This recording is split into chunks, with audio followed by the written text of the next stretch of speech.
ভয় দেখানো সহজ, কিন্তু যারা ভয় ভুলে যায় তারা রাজ্য জিততে পারে। সেই রাজ্যের থাকে অজানা গল্প।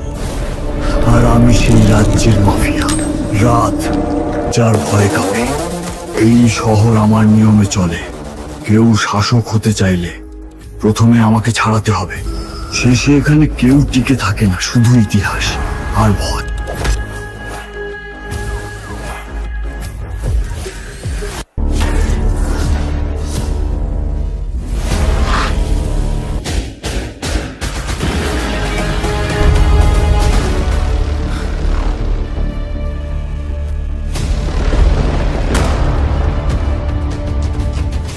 আমি ভয়কে জিততে শিখেছি। যারা আমার পথে আসে তাদেরও শিখতে হবে। এই শহর যদি আমার জন্য না থামে, আমি সেটাকে থামাবো।